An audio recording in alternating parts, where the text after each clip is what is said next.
Boa noite a todas e todos. Estamos encerrando a nossa primeira semana online do curso de Direito da UENG, Unidade Passos. Somos 5 cursos de Direito e o nosso aqui em Passos é o mais longevo. Estamos daqui a pouquinho comemorando 30 anos do curso de Direito, que vem contribuindo tanto, não apenas com profissionais aqui na cidade, no entorno, mas podemos falar que temos profissionais nas mais diversificadas áreas.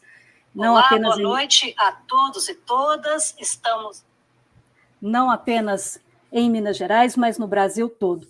Eu vou pedir licença ao professor que já está aqui para dizer a todos que nós voltamos às nossas atividades presenciais na segunda-feira.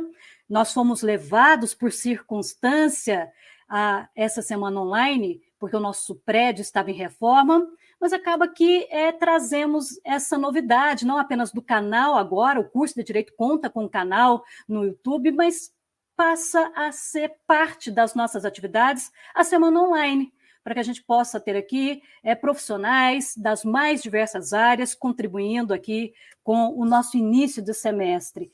Quero lembrá-los que nós estamos mudando o sistema educacional, o WebGIS, ele será desligado, nós passaremos a contar com um novo sistema educacional e peço que todos os alunos que estão aqui acompanhando ou que vão assistir a nossa palestra, que tenham essa preocupação. Segunda-feira é o último dia, isso está no calendário da universidade, para ajustes de matrícula. Faltou disciplina, tem aí o interesse de mudar de turno, viu algum erro lá no WebGIS, não está conseguindo entrar no WebGIS, tudo isso é ajuste de matrícula. E peço, por favor, que não deixem passar. Essa semana o WebGIS será desligado e todas as informações do WebGIS serão migradas. Então, o que não entrar até segunda-feira à noite, nós não temos como fazer ajustes referentes ao segundo semestre de 2023. Então, peço a todos que me ajudem, aqueles que, porventura, estão pensando aí de não começar na segunda-feira, em sendo necessário o ajuste de matrícula, é necessário que venham, o ajuste é presencial. No mais, estamos, como eu disse, fechando essa primeira semana de aula, abrindo o nosso segundo semestre de 2023. Vamos contar na noite de hoje com o professor da Universidade Federal de Ouro Preto, o doutor Alexandre Bahia, que traz uma temática extremamente importante, muito atual, pertinente, e eu tenho que dizer ao doutor que a nossa universidade do Estado de Minas Gerais tem um apreço imenso pela diversidade. Nós vemos isso nas entradas, nós vemos isso nos grupos, todos que existem, nas atividades. A Universidade do Estado de Minas Gerais tem um orgulho muito grande de dizer que é diversa, que preza pela diversidade. Então, fechar a nossa primeira semana online com a temática sobre diversidade, para nós, é muito enriquecedor. Eu já disse a ele aqui no privado e vou repetir aqui diante de todos, no público, em sendo possível, gostaríamos de tê-lo aqui na nossa unidade, no nosso curso, para uma atividade presencial. No mais, agradeço a todos que acompanharam, que estiveram aqui conosco, peço as considerações por estarmos num primeiro evento online, estamos aqui inaugurando, aprendendo a mexer com esse canal. Eu acredito que ele será profícuo, nós vamos, sempre que possível, trazer aqui atividades, não que as atividades presenciais não sejam necessárias, mas esse mundo online, esse mundo diferenciado que nós todos aprendemos a lidar com a pandemia, ele acaba somando. E tudo que soma é para o bem. E esse vai ser nosso lema, juntos, juntos, todos nós juntos, e nos respeitando, e respeitando as diversidades, alunos, professores, os nossos analistas universitários, os técnicos. Eu tenho certeza que podemos fazer um curso ainda mais forte. Estou aqui a defender, vestindo a camisa, e vou repetir, estamos caminhando para 30 anos do curso de Direito na Unidade Passos. Temos um orgulho muito grande de sermos o irmão mais velho dos 5, Ituiutaba, Frutal, Diamantina, Guanhães. Passos é a referência. Somos referência em pesquisa, em extensão, em ensino, e vocês viram ontem, até intercâmbio. De todas as unidades, a que mais participa de intercâmbio. Então, acreditem nisso e nos ajude a buscar a qualidade, que não é um lema. A universidade é pública, é gratuita e de qualidade. Se não alcançamos a qualidade absoluta, se temos ainda questões a resolver, a busca é contínua. Agradeço a todos e passo a palavra aqui à professora Ana Lúcia, a quem eu já faço também um agradecimento. Não seria possível a realização dessa semana sem a participação da professora Ana Lúcia e também da professora Andréia. A todos, uma ótima palestra e espero todos na segunda-feira para começarmos. Estou ansiosa para o segundo semestre de 2023. Tchau. Boa noite a todos. Obrigada, professora Ana Paula. O agradecimento é meu por essa oportunidade. Agradeço a todos os presentes que estiveram conosco durante essa semana. Uma semana produtiva, enriquecedora para o conhecimento nosso, acadêmico, enquanto pessoas. Em especial, eu fico muito contente em ter conseguido trazer o professor Alexandre hoje para essa palestra, né? Eu acompanho o trabalho dele, respeito muito, e principalmente pelo mês de agosto ser um mês voltado para o mês da visibilidade lésbica. Como a professora falou, nós finalizarmos com o tema diversidade, um tema que merece uma boa atenção na busca de olhar com mais cuidado essa questão dos nossos direitos. Então, fico muito grata em estar aqui participando e conseguir finalizar com chave de ouro aí. Então, é com muito carinho que trago para a palestra de hoje o professor doutor Alexandre Gustavo Melo Franco, de Moraes, Bahia, né, um grande ativista dos direitos LGBTs+, graduado pelo Direito da UFMG, mestre em Direito Constitucional pela Universidade Federal de Minas Gerais, doutor em Direito Constitucional pela UFMG e pós-doutor pela Universidade do Porto, em Portugal. É a segunda vez que está aqui na nossa casa. Seja muito bem-vindo, professor. As portas estarão sempre abertas para o senhor. Obrigada pelo convite e por ter aceitado o convite. Boa noite, obrigado.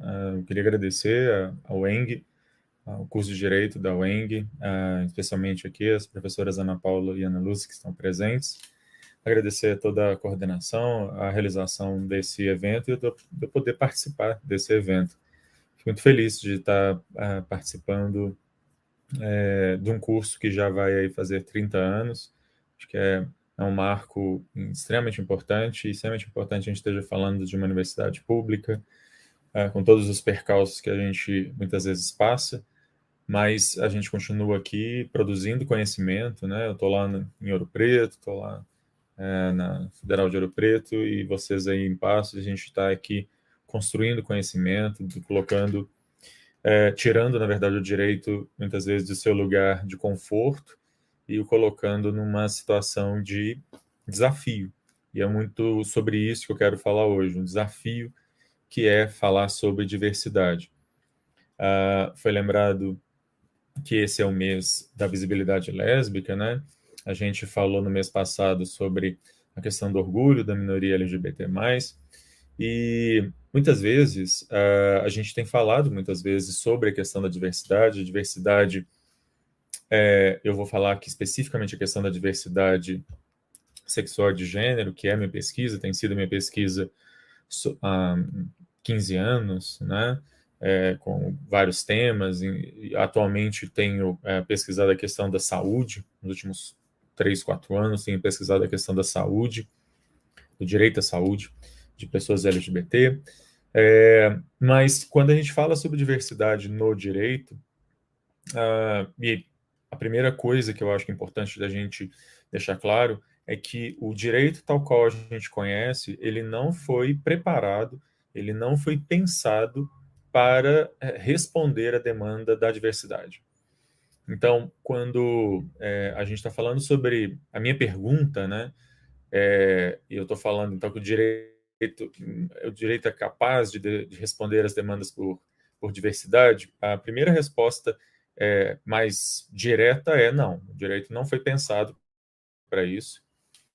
Muito mais pelo contrário, e aí eu começo então tentando mostrar um pouco sobre o que é o direito tal qual a gente tem, o que é o direito tal qual a gente precisaria que ele fosse. Eu quero fazer justamente esse contraponto, né? O que a gente tem, mostrar que o que a gente tem não é suficiente, os mecanismos, as ferramentas que a gente tem não são suficientes para os desafios que a gente precisa enfrentar, e daí tentar propor alguma coisa, né? E por isso tão importante eu estar aqui falando na universidade pública, porque, como eu disse no início, é aqui que a gente vai construir as respostas. É aqui que a gente vai, através da pesquisa, da extensão, da soma de pesquisa com extensão, em que uma fornece elementos aí para a outra, é que a gente vai conseguir dar essas respostas para alguns dos problemas que eu quero levantar. Mas então eu dizia o seguinte: o direito moderno ele é incapaz de lidar com a demanda da diversidade. Então, a minha resposta para essa pergunta já é essa: o direito moderno não é capaz de lidar com essas demandas. E por que isso?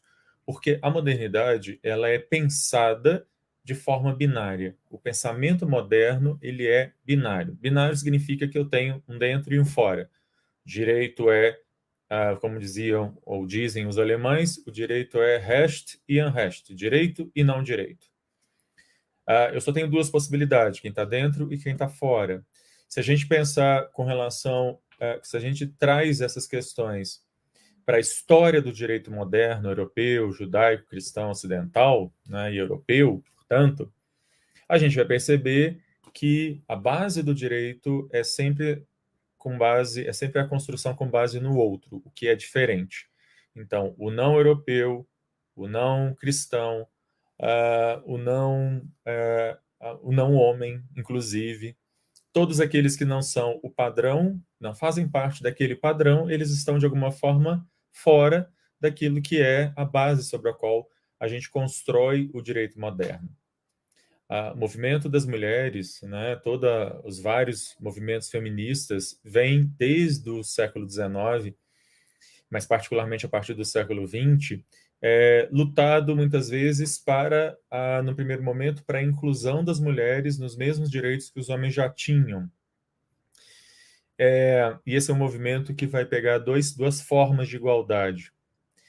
E aí, no final do século passado, início desse século, o movimento feminista se deu conta, os vários movimentos feministas, em geral, se deram conta que não era suficiente falarmos apenas nesses dois sentidos de igualdade que eu quero trabalhar, mas que era necessário trabalhar um terceiro sentido de igualdade.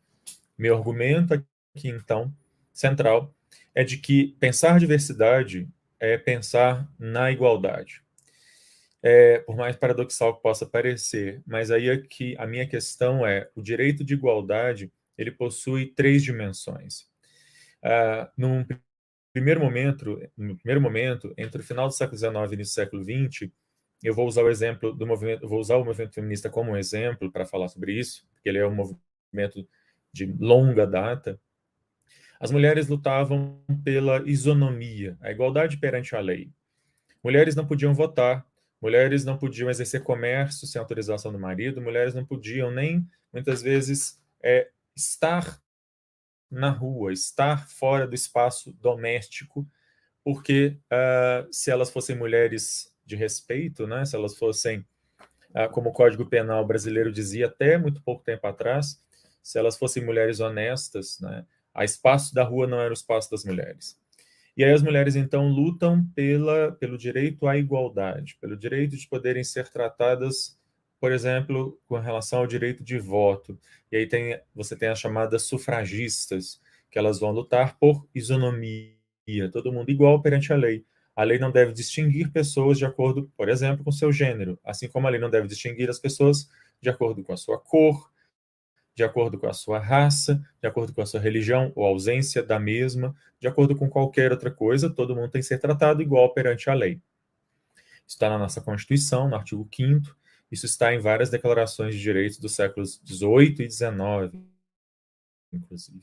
Só que a gente sabe que, apesar disso já ser algo bem óbvio, aparentemente, né? Mesmo declarações, uma série de declarações de direitos, desde a Declaração Francesa, a Declaração Universal dos Direitos do Homem e do Cidadão, já dizer isso em 1789, a verdade é que, se não na França, só a partir do século XX é que mulheres vão poder passar a votar, por exemplo, né, para pegar só a questão do direito de voto, para não falar da questão do direito ao trabalho, do direito, enfim, uma série de outras coisas. Garantir a isonomia foi e é algo essencial dentro de uma democracia, dentro de um Estado de Direito. No entanto, durante o século XX, a gente vai perceber que isso não vai ser suficiente. E aí a gente, então, vai somar a esse primeiro sentido de igualdade, que a gente chama de isonomia, ou alguns vão chamar de igualdade formal, a gente vai somar um segundo sentido de igualdade, que é a ideia de igualdade material, ou também chamada de equidade. Que eu estou chamando aqui de equidade, obviamente não no sentido aristotélico, né, mas no sentido de que o direito, ele então passa a perceber que existem diferenças de ordem econômica, diferenças de ordem social, e que essas diferenças precisam ser compensadas através de desigualações jurídicas. Um bom marco para a gente pensar sobre isso é o direito do trabalho, em que ele vai pressupor a desigualdade entre trabalhador e empresa, e ele vai criar, para tentar compensar essa desigualdade, ele vai criar alguns benefícios para os trabalhadores, de maneira que eles possam ser tratados de modo que eu possa ter uma igualdade real lá no futuro.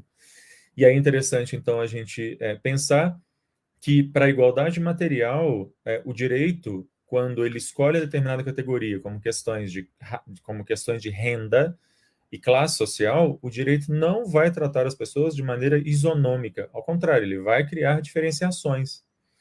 Ele vai criar, por exemplo, benefícios para o trabalhador na hora dele ajuizar uma ação trabalhista. Ele não vai precisar provar uma série de coisas para as quais a lei impõe a obrigação da empresa de manter registro. Então, eu posso alegar que fiz, que aconteceu, que eu não fui pago, etc. E eu não tenho que provar isso. Quem o ônus da prova é do outro. E isso significa essa inversão do ônus da prova significa que eu não estou tratando essas pessoas de forma isonômica, né? Existe aí a ideia de igualdade material. É a partir da ideia de igualdade material também que eu vou criar políticas da chamada discriminação positiva, ou seja, que nós conhecemos muito como ações afirmativas, que nós conhecemos mais particularmente como as cotas. A política de cotas, ela faz justamente isso. Nós percebemos que somos um país essencial e estruturalmente racista, excludente. E nós, então buscamos compensar isso criando políticas de inclusão, em que eu vou separar vagas, em que eu vou criar benefícios para que pessoas que estruturalmente, institucionalmente não teriam acesso, passem a ter acesso. E essas são políticas, obviamente, pensadas para serem provisórias, mas que são absolutamente necessárias. Não é nenhuma grande invenção. Os Estados Unidos fizeram isso lá nos anos 60 e vêm fazendo isso até muito recentemente. Vieram fazendo isso até muito recentemente, quando recentemente, este ano, a Suprema Corte entendeu que as cotas já deveriam ser bastante restringidas. Pois bem, em geral, quando a gente fala sobre igualdade na faculdade, né, quando a gente estuda sobre igualdade, a gente para meio que nesses dois sentidos. Então, existe igualdade formal, existe igualdade material. Entanto, como eu disse, no final do século passado, o movimento feminista, por exemplo, ele vai passar a entender o seguinte, ou se questionar o seguinte: olha, quando a gente coloca que a mulher tem que ser inserida no mercado de trabalho, será que nós, ao fazermos isso, nós não estamos tomando ainda o homem como sendo um referencial ao qual a mulher tem que alcançar? Por quê? que ao invés de enxertar a mulher nesse mercado de trabalho, da maneira como as mulheres foram enxertadas no mercado de trabalho, causa, e isso não é só uma questão no Brasil, apesar da situação aqui ser um pouco pior do que em boa parte do mundo, dos outros países do mundo, mas causa a exclusão, na verdade, real das mulheres, causa incentivos à esterilização, causa um fenômeno que, em resumo, é chamado de feminilização da pobreza, mesmo mulheres trabalhando com mesmas funções que os homens, com a mesma formação, com a mesma produtividade, elas ganham menos que os homens. E mulheres no Brasil, por exemplo, elas ganham alguma coisa em torno de pouco mais de 75% em média da renda dos homens exercendo as mesmas funções. E aí o movimento feminista então vai pensar o seguinte: bom, na verdade, ao invés de nós tomarmos o homem como padrão, será que nós não deveríamos, na verdade, quebrar essa ideia de padrão e pensar, na verdade, o trabalho de forma diversa? Será que nós não deveríamos questionar as próprias origens da forma como o trabalho moderno foi construído? Porque, afinal de contas, o trabalho moderno ele foi pensado para o homem e nunca para a mulher. E aí, então, a ideia de diversidade começa a ganhar corpo dentro do movimento feminista para tentar mudar um pouco o olhar para algumas questões, no sentido de que talvez a gente deveria trabalhar as questões das mulheres dentro de uma perspectiva própria da diversidade das mulheres e não tentando enxertar, encaixar essas mulheres num mundo pensado para os homens, pensando aqui na questão do direito do trabalho. Então, talvez o próprio conceito de trabalho precise ser repensado para que nós, então, possamos ter uma nova forma de se pensar trabalho, função. E isso vai implicar, por exemplo, uma série de reivindicações bastante interessantes que vem hoje na Europa, em alguns países da América Latina começam a aparecer isso também, em duas coisas. Primeira, a remuneração do trabalho que hoje é não remunerado das mulheres, que é o trabalho doméstico, né? O ideal, obviamente, seria que o trabalho doméstico fosse igualmente distribuído entre homens e mulheres, mas o fato é que mulheres têm dupla ou tripla jornada de trabalho, das quais apenas um deles é remunerado, o trabalho fora da casa, o cuidado com os filhos e os trabalhos domésticos não são remunerados. E aí vem todo o movimento nesse sentido, da possibilidade de remuneração por parte de institutos de previdência pública desse trabalho não remunerado da mulher. Uma outra coisa que também vai ter um impacto muito grande sobre todos nós é a questão do fato de que, pelo fato do direito moderno ele distribuir direitos e obrigações, levando em consideração, entre outros fatores, um fator essencial, que é o gênero, ou seja, nós distribuímos direitos e obrigações das pessoas de acordo com o gênero, nosso direito ele é extremamente generificado.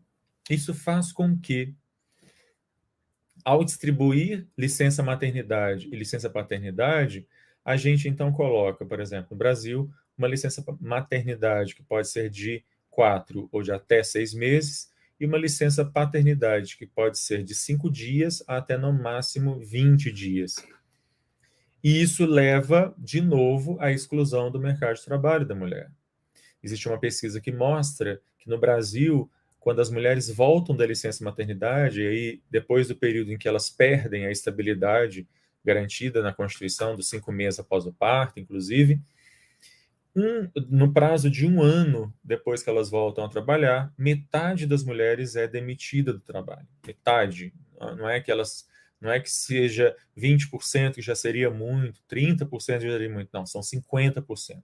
Metade das mulheres que voltam da licença maternidade são demitidas no espaço de 1 ano, que elas, depois que o contrato de trabalho delas volta a funcionar, e elas não estão protegidas pela estabilidade garantida no artigo 10 das ADCTs, né, das disposições constitucionais transitórias. Isso é muito sério, porque, de novo, o spotlight, né, o farol aí do mercado, quando ele é jogado, dá luz à divisão entre homens e mulheres, é claro que ele vai preferir um homem e não uma mulher. Porque essa mulher que tem filho, ela vai ter que sair do trabalho, ela vai ficar muito mais tempo fora. Depois que nascer essa criança, numa sociedade patriarcal, como a nossa, vai ser dela o trabalho muito mais do que do companheiro ou marido dela no cuidado desse recém-nascido e mesmo depois dessa criança. Então, em alguns países, o que se tem pensado, então, como uma forma de pensar a diversidade nesse caso, é desgenerificar, tirar o gênero, fator gênero, na concessão desse tipo de licença. Então, ao invés de uma licença maternidade e de uma licença paternidade, a gente passaria a ter uma licença parentalidade, em que seria dado ao casal um tempo de 6 meses, 8 meses. Na Europa, essas licenças são bem maiores. E aí o casal decidiria como distribuir esse tempo. Como o pai e a mãe dessa criança, lembrando que essa licença é pensada para a criança e não para os pais, para o cuidado dessa criança, né? E aí eles então poderiam decidir de tal maneira que, ao desgenerificar a licença, eu não tenho como excluir ambos, né? Eu não tenho como excluir homem e mulher do mercado de trabalho, porque então não sobraria ninguém. Pois bem, é justamente sobre essa questão da diversidade, que vai levar ao fato de que a gente vai ter que buscar novas soluções. E aqui eu estou pensando, trazendo apenas alguns problemas iniciais, mas eu quero, na verdade, trazer bem mais questões sobre isso. Meu tema, como eu disse, diz respeito à questão da diversidade sexual de gênero. E aí, quando a gente fala sobre isso, é importante a gente ter claro que no direito ele não foi pensado também para abarcar a sexualidade das pessoas, né? Ao contrário, o direito ele foi pensado como se todo mundo fosse apenas reconhecidos os gêneros de homem e mulher, que não houvesse nenhuma outra possibilidade e de que todas as pessoas fossem heterossexuais. E a grande questão com relação a isso, o grande problema com relação a isso, é que isso não é verdade. Nem todo mundo se encaixa nesse perfil, nem todo mundo se encaixa nesses paradigmas, mas o direito moderno foi pensado apenas para estas pessoas. E aí, quando a gente vai falar, então, dos direitos de pessoas, né, de lésbicas, gays, bissexuais, transexuais, travestis, intersexuais, etc., a gente vai, então, romper com um código essencial do direito, que é a binariedade. Então, para começo de conversa, né, e isso é algo que no direito ainda parece ser algo muito inovador, mas que outras áreas das ciências humanas, ciências aplicadas, isso já é algo já posto já há muito tempo.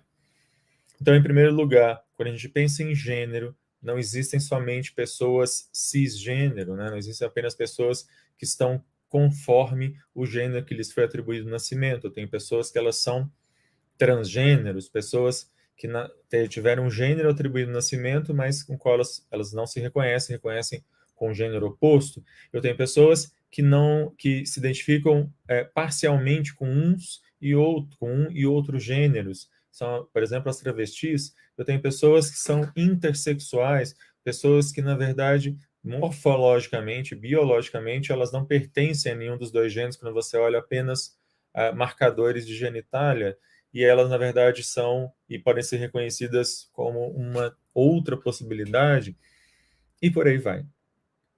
Se esse direito foi pensado para distribuir direitos e obrigações a pessoas de forma rígida, pensando em homens e mulheres, isso vai me levar a uma série de problemas, como, por exemplo, o fato de que eu posso ter uma pessoa que passou uma vida inteira até que, só muito depois, sei lá, dos 50, 60 anos de idade, ela teve coragem de poder admitir que, na verdade, ela foi chamada de Maria a vida inteira, mas, na verdade, o gênero dela é masculino, e ela entende que, na verdade, o nome correto dela é João, e ela contribuiu durante anos para a Previdência Social como Maria, e agora, quando ela faz a mudança, e essa mudança hoje ela é permitida em razão de uma decisão do STF lá de 2019, Como é que fica a questão previdenciária dessa pessoa? Como é que eu vou pensar a questão da contribuição? Quantos anos essa pessoa vai ter que contribuir,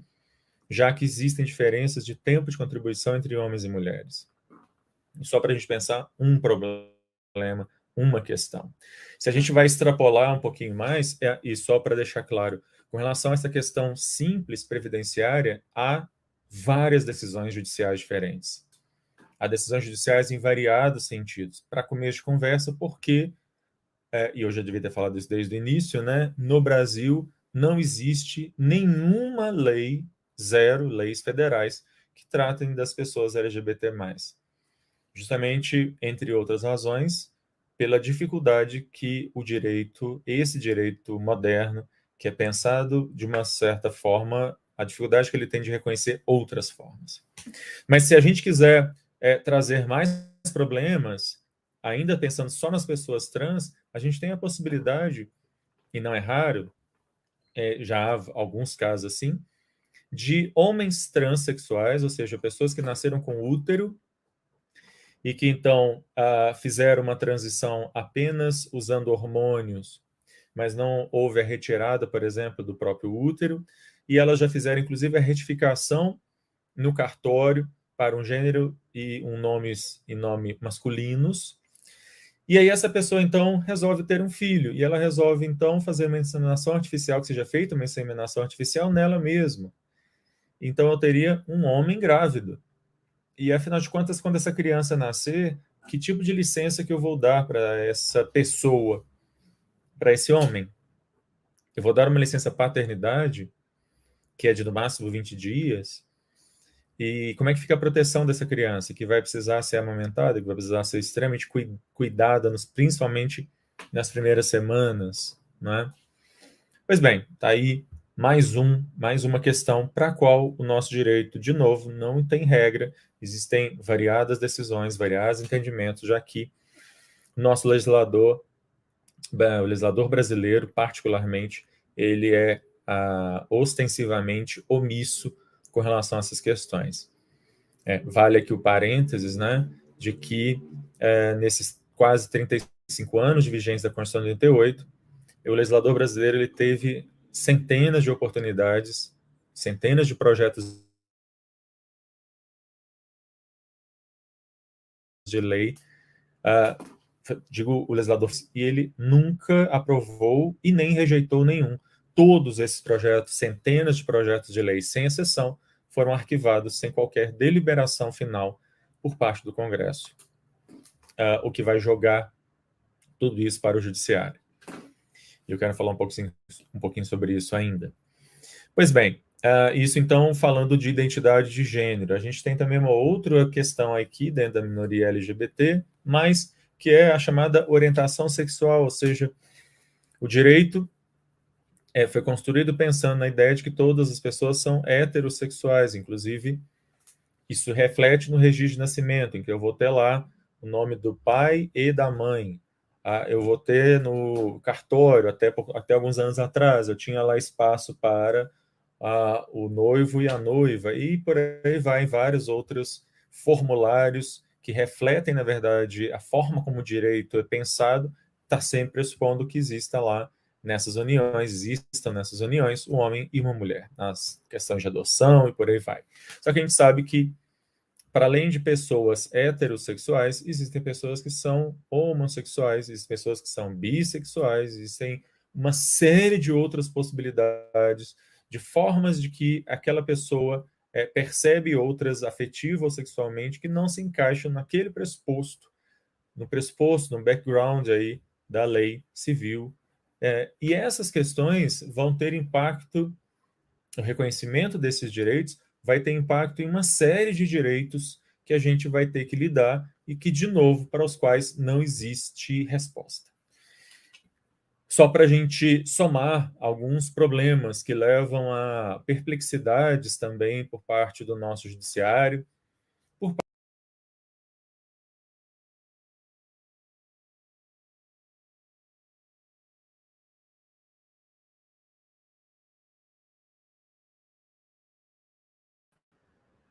Acho que eu caí um minutinho aqui, estou de volta. Caiu, mas voltei. Eu não sei o que aconteceu aqui, a internet deu uma variada, está com cabo, mas ainda assim estou de volta. Todo mundo está me vendo? Está me ouvindo direitinho? Sim, professor. Está tranquilo. Tudo bem. Eu não sei o que aconteceu, mas estamos de volta. Coisas de eventos online. Mas vamos lá. Eu estava dizendo que esse tipo de questão leva à perplexidade não apenas de juízes, promotores, mas inclusive de colegas advogados. E há alguns anos, há mais ou menos uns 12 anos, eu sou membro de uma comissão na OAB de Minas, que é a Comissão da Diversidade Sexual e de Gênero. Fui presidente na última gestão, atualmente sou vice-presidente, e a gente tem, inclusive, um trabalho de educação, vamos dizer assim, com os nossos colegas que não tiveram esse tipo de discussão na época da sua faculdade, porque essas discussões dentro das faculdades de Direito são muito recentes, e aí vão levar a perguntas que esses nossos colegas e juízes e promotores não sabem responder, como, por exemplo, se eu tenho um casal formado por 2 homens, já que o casamento e a união estável são reconhecidas no Brasil, a união estável homoafetiva desde 2011 e o casamento desde 2013, pelo menos, né?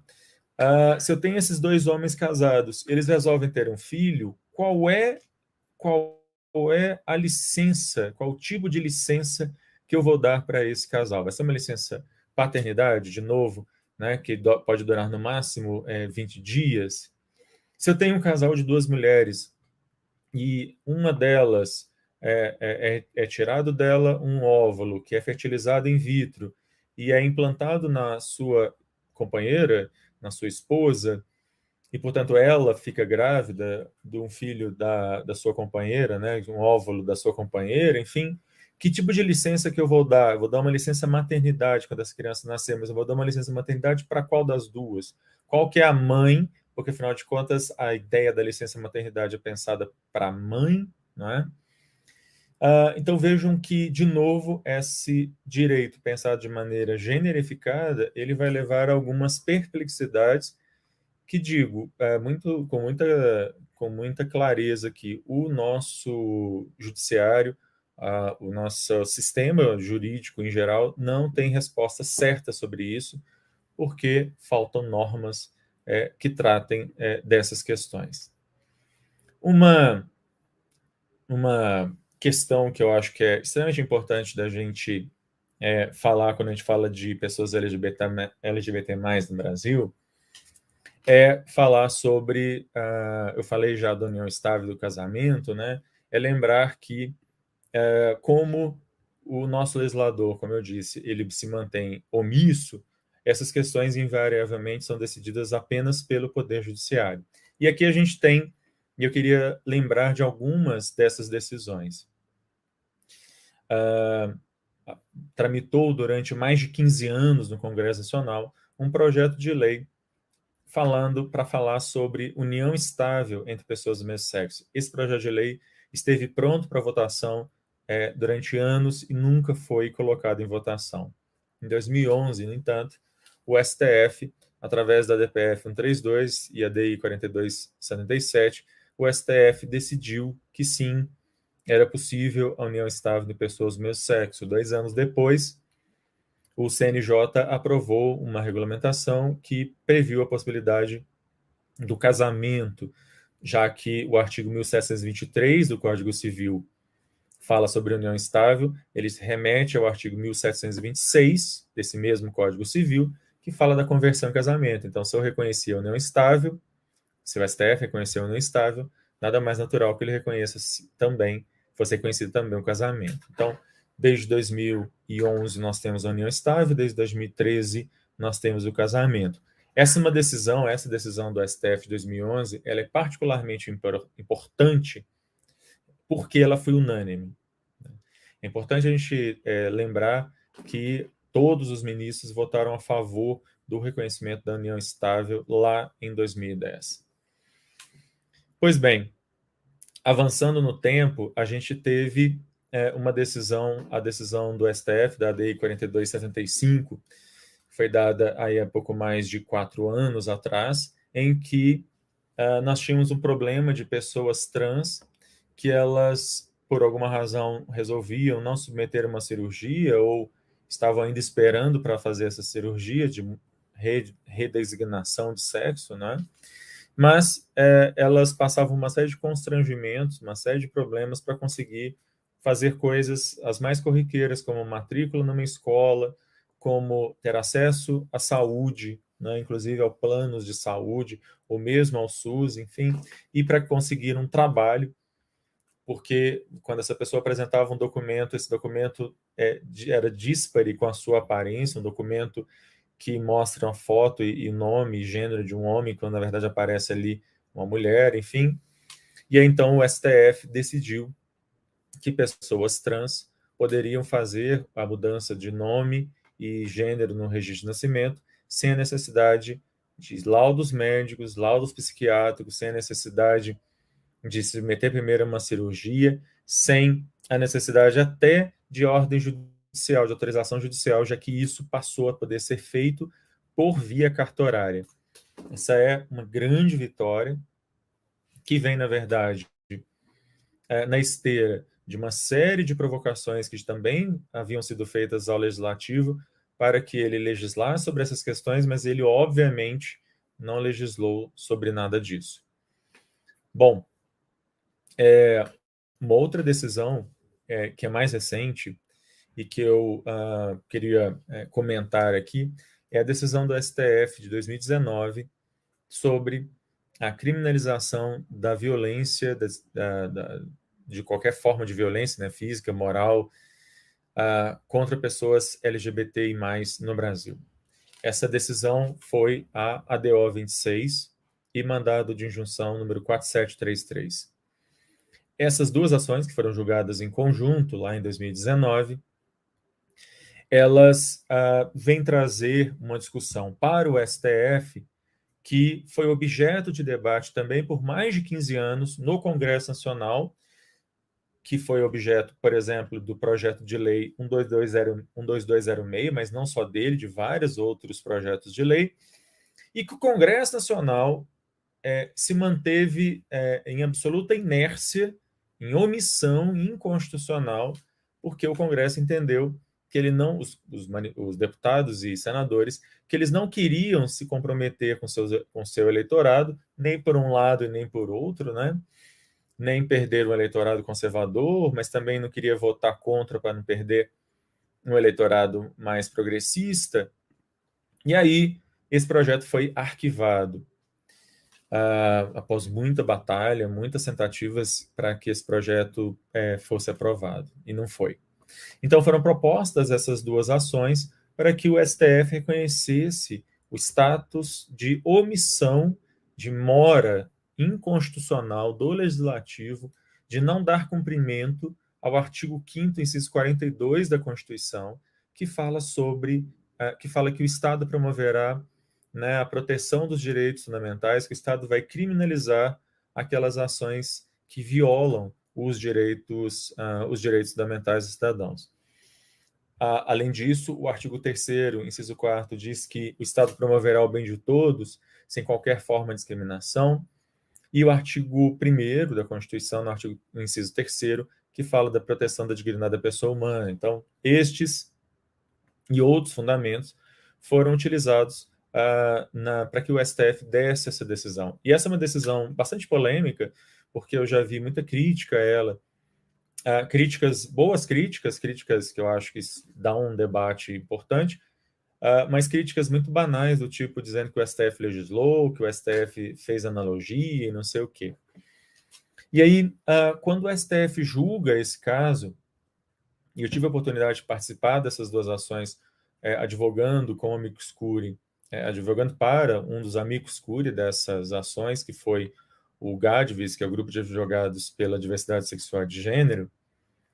Quando o STF, então, decide, o STF vai resgatar um precedente lá do começo dos anos 2000, que é o habeas corpus 82424, no qual o STF falou que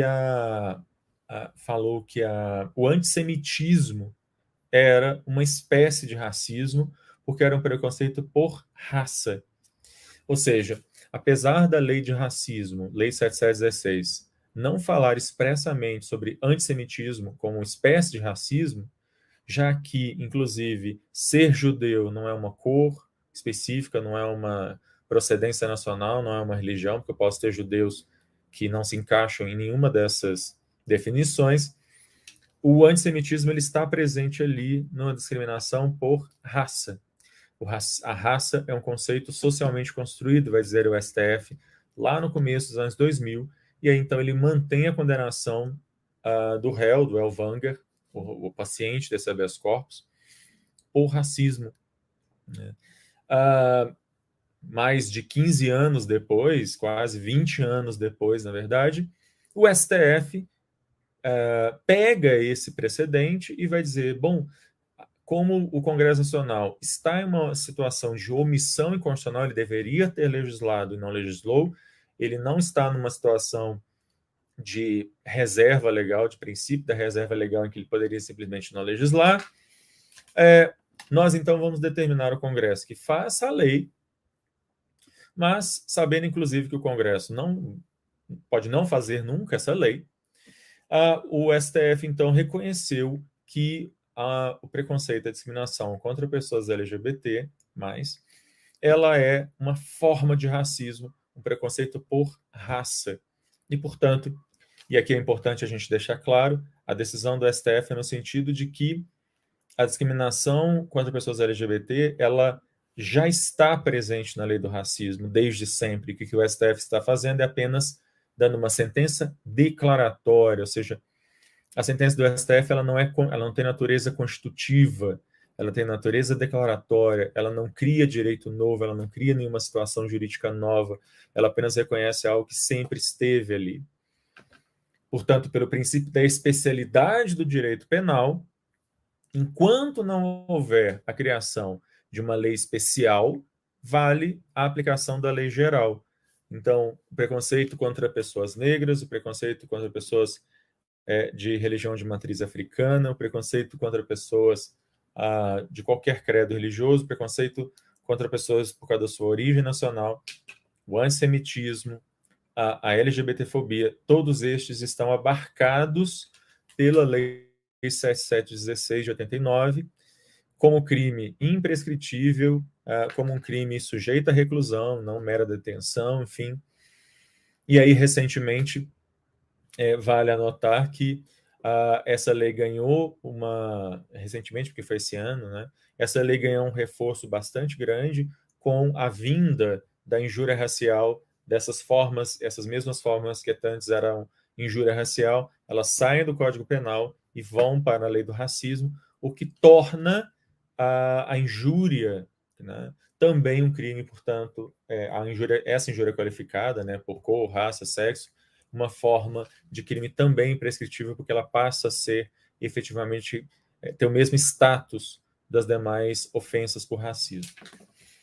Essa é uma decisão que não foi unânime, ela contou com uma ampla maioria, houve, na verdade, em maior extensão, um voto vencido do ex-ministro Marco Aurélio. O ministro Celso de Mello, que é o relator da ADO, ele então vai estabelecer essa questão da omissão e, portanto, que o Congresso deveria fazer a lei, que até que o Congresso faça a lei, seja aplicada a lei do racismo. Em terceiro lugar, para resumir aqui a história, ele também considera que o crime de lesão corporal, homicídio, etc., que tenha motivação LGBTfóbica, ele tem uma causa de aumento de pena, mas, em último lugar, ele ainda faz uma ressalva, ele faz um aceno aí, no sentido de que pessoas que não serão atingidas por essa decisão, aqueles líderes religiosos que usarem da sua questão meramente religiosa, de argumentos estritamente religiosos, para falar, por exemplo, que, de acordo com a sua religião, ser LGBT é pecado, é errado, é contra a vontade de Deus. Isso está protegido pela liberdade religiosa, que também é um princípio constitucional. O que não vai estar protegido pela liberdade religiosa é um discurso que, ao falar sobre isso, também some coisas como coisas que sejam caluniosas, injuriosas, difamatórias. né, dizer que todo gay é pedófilo ou coisas do tipo, que existe uma ideologia de gênero, alguma coisa do tipo.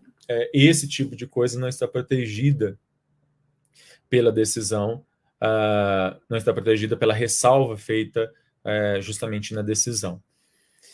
Bom, quando a gente pensa nesses 4 anos de vigência dessa decisão do STF, que ela foi dada em 2019, né, a gente vai perceber que nós ainda estamos muito longe de ter um cumprimento minimamente satisfatório dessa decisão. Os números de violência contra pessoas LGBT+ no Brasil, eles são altíssimos. O Brasil há muitos anos, seguidamente, o país que mais mata e causa lesões a pessoas LGBT+ em todo o mundo. Ainda existe aí uma dificuldade, uma resistência muito grande por parte dos profissionais do direito e de toda a cadeia do sistema penal, desde as polícias, passando por Ministério Público, advogados, juízes, etc., para fazer valer essa lei. Muitas vezes a violência, ou ela não é denunciada, ou quando é denunciada, ela não tem a devida resposta por parte de todos esses órgãos que eu falei anteriormente. Normalmente isso é invisibilizado, isso não, ou muitas vezes isso nem aparece. A Comissão da Diversidade da OAB de Minas, ela vem trabalhando muito de perto nesses últimos 4 anos para tentar, dentro aqui do estado de Minas, ao saber de casos que envolvam LGBTfobia, acompanhar de perto alguns desses casos para que a gente possa garantir minimamente que haja o cumprimento daquilo que o STF determinou, mas ainda é um grande desafio. Então, já caminhando aqui para o fim, para a gente poder fazer, né, os debates, eu espero ouvir aí as questões dos alunos, dos professores, que eventualmente queiram proporem um diálogo. Um dos grandes desafios que a gente tem também com relação à diversidade face à violência contra pessoas LGBT uma quebra dessa cultura da violência, dessa quebra da cultura do que o professor Adilson Moreira chama de um racismo recreativo, né? Ou aqui, pensando mais especificamente, de uma homofobia ou de uma transfobia recreativa, em que esse tipo de falar de pessoas LGBT é uma piada, e piadas são feitas com relação a isso, enfim. E aí, então, mudar essa cultura, e eu acho que aqui, na academia, dentro da universidade, é fundamental que a gente tenha claras essas questões e os desafios que, como eu disse, falar sobre diversidade traz para a gente. A questão da violência é uma questão extremamente séria e para a qual os nossos profissionais do direito, em geral, não estão preparados para lidar com ela. As questões de direito das famílias, de direito previdenciário, de direito do trabalho, que eu citei, são algumas de uma série de questões que, igualmente, a maior parte dos nossos profissionais do direito não estão preparados para lidar com isso e, na verdade, tem uma dificuldade imensa, justamente porque faltam respostas, faltam pesquisas, falta uma construção doutrinária, jurisprudencial, que eu acho que vai caber muito a nós mesmos, as futuras gerações aí de profissionais do direito, que tomem essas questões não mais como problemas, mas como coisas já postas, que isso não cause nas próximas gerações de profissionais do direito o mesmo espanto, o mesmo arrepio que isso ainda causa em muitos daqueles que ainda estão por aí em posições de poder. Acho que é isso, eu fico à disposição para as perguntas, para as questões. Agradeço de novo aqui o convite.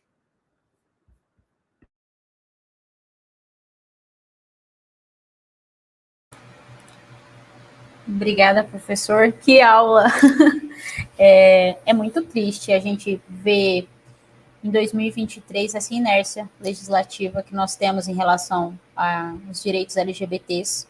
Ontem mesmo, no encontro que a gente pôde ter lá no grupo, quando o senhor finalizou falando da questão do casamento, lembra, aquilo me tocou muito, porque eu fiquei pensando, estou até hoje me debatendo no sentido assim, que às vezes é um jeito da gente entrar um pouco assim, nessa caixa heteronormativa, nesse reconhecimento. Não sei se é nesse sentido que o senhor falou, só para o pessoal entender.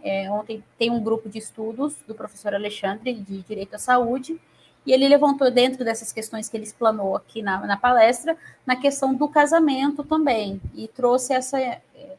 indagando sobre se às vezes a procura... Explica, professor, assim, a formalização do casamento não seria um jeito de padronizar toda essa estrutura heteronormativa, podemos dizer assim? Assim, essa é uma outra questão que eu acho que a gente precisa lidar, né? Eu estava falando lá que o movimento feminista, durante muito tempo, lutou para inserir a mulher no mercado de trabalho. O movimento LGBT também já cometeu, entre aspas, aí, um erro parecido. Ou seja, é claro que é legítimo que as pessoas que queiram se casar, queiram ter união estável, etc., possam reivindicar esses direitos. O problema é que quando o direito ele permite, né, ele tolera que esses grupos entrem para dentro ali do sistema, ele apenas permite isso desde que essas pessoas sejam confinadas em determinado formato previamente determinado. Então, a diversidade ela acaba ficando em segundo plano. Né? Eu perco a diversidade, eu perco as várias possibilidades de ser, de existir, e, portanto, as várias possibilidades de ser e de existir em famílias diferentes, com variadas possibilidades, porque eu penso ainda num único modelo do que é família, um único modelo do que é a possibilidade de afeto, né? Ou seja, essas pessoas elas têm que se conformar, literalmente, elas têm que ser colocadas numa forma, e para caber nessa forma, muitas vezes eu tenho que sair cortando uns pedaços, né? Eu acho que essa é a figura. Quando a gente fala de diversidade, a gente está falando do grande desafio de não termos formas, de acabarmos com padrões, de não termos padrões. E isso o direito não dá conta. Isso o direito tem uma dificuldade enorme, porque o direito trabalha com padrões. A criação de normas é padronização de expectativas de comportamento. Isso é uma norma. Uma norma jurídica é uma padronização de expectativas de comportamento. Falar em diversidade no direito significa que não pode ter essa padronização dessa forma. Isso é um desafio enorme. Eu penso assim, talvez que fica sendo uma revitimização assim de toda a população LGBT, né? Por exemplo, ontem, enquanto debateu da pesquisa da sua aluna em relação à fecundação entre duas mulheres, né? A própria questão da licença maternidade que o senhor trouxe é uma revitimização, né? Tanto se for entre dois homens, se for entre duas mulheres, né? Quem seria a mãe? Ambas são mães, ambos são pais. E é o que você falou, a tutela é a criança, então deveria, né, ser ampla para todo mundo. E a lei começa a restringir, como se diz, colocar em forma novamente. O Cauã, Ana Paula, aí, o Cauã fez uma pergunta. Boa noite, Cauã.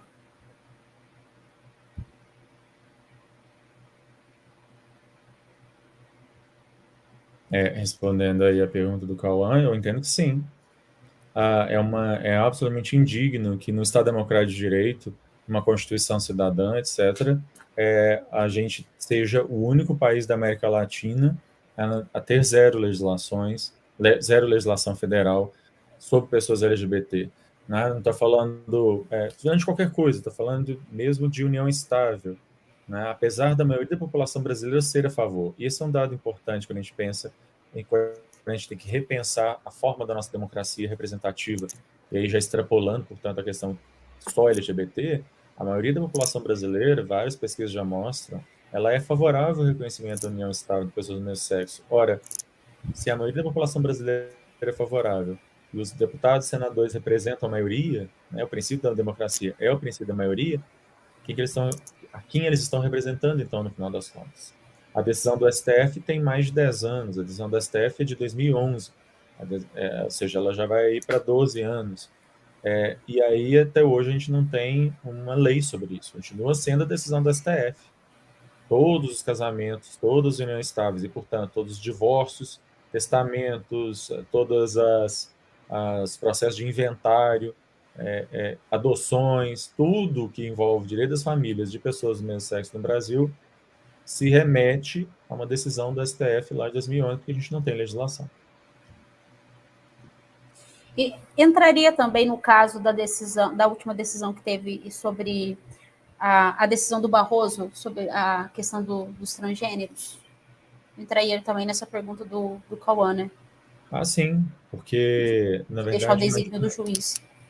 A decisão que o STF, infelizmente, acabou não referendando, a maioria acabou não referendando a liminar do Barroso, jogando aí pessoas trans travestis numa situação de precariedade, mantendo, na verdade, a situação de pessoas trans travestis encarceradas numa situação de precariedade enorme, que deixa na mão do juiz a definição de para onde essas pessoas têm que ir, e a gente sabe muito bem que o sistema prisional brasileiro, além das várias mazelas que ele tem gerais, ele é particularmente violento quando se trata de minorias sexuais. Então, de novo, como o Cauã lembra, aí, o fato de que nós temos uma população, toda uma população que não é considerada sujeita de direitos. O Congresso Nacional, eu não consigo imaginar o Congresso Nacional legislando sobre isso. Você não consegue legislar sobre união estável, quanto mais sobre isso. Bem, alguém mais? Tem mais alguma outra pergunta? Bem, professor, gostaria muito de te agradecer. Uma excelente aula para todos nós. É muito interessante a questão da educação, né, na OAB. Eu acho que não deveria ficar só na OAB. A gente até retratou durante a semana sobre a educação como um todo, ela iria nos ajudar a dar passos largos, né? Então é muito interessante a gente fazer essa reciclagem, principalmente com pessoas que não teve poder debater. Eu lembro que no meu tempo mesmo de graduação, era velado o assunto, né? Por uma grande maioria, talvez, aqui presente. E hoje que a gente vai pegando livros, vai lendo, então é muito interessante a gente fomentar essas discussões aqui, para poder pedir mesmo para o pessoal contribuir academicamente, como o senhor disse. Talvez vai ficar conosco a responsabilidade mesmo dessa mudança. Agradeço muito mesmo, de coração. E, bem, o convite está mais do que aberto para o senhor nos visitar aqui pessoalmente. E o pessoal também que puder acompanhar os trabalhos do professor, principalmente quem está desenvolvendo monografia nessa temática, trabalhos. É um excelente publicista. Também quero agradecer, reafirmar o convite, professor, para estar conosco aqui presente, conhecer um pouquinho do nosso curso, da nossa unidade, da nossa querida UENG, a Universidade do Estado de Minas Gerais. Eu acompanho, gosto muito de participar como ouvinte, como participante mesmo de palestras, eventos. A pandemia nos trouxe esse hábito, e sempre que tenho oportunidade, eu o acompanho. Eu sou da área do direito privado, mas esses assuntos todos nos interessam muito. Eu acredito que nós fechamos com brilhantismo a nossa semana. Gratidão. Eu agradeço muito o convite. Fico muito feliz de ter participado. Coloquei aqui no chat lá dos comentários do YouTube, o meu canal no YouTube. Quem quiser acompanhar, inclusive, meus vídeos, estou lá toda semana trazendo uma dessas questões lá no meu canal.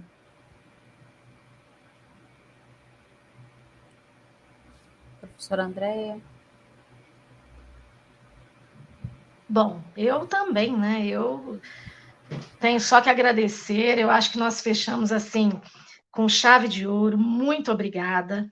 Foi uma exposição brilhante. A gente vê assim que o senhor é assim expert no assunto e nos abrilhantou a noite com a sua fala, com as suas colocações. Só tenho a agradecer e deixar a UENG de portas abertas sempre que precisar. E nós, né, precisarmos do senhor sempre de portas abertas, já é um convite. Muito obrigada. Agradeço. Bem, agradeço também a todos os alunos presentes, as participações. Nos vemos, se Deus quiser, firmes e fortes na segunda, né, Ana Paula? Já estaremos lá. Exato. Aí, aula presencial. Aula presencial. Boa noite a todos. Excelente semestre. Até segunda. Boa noite.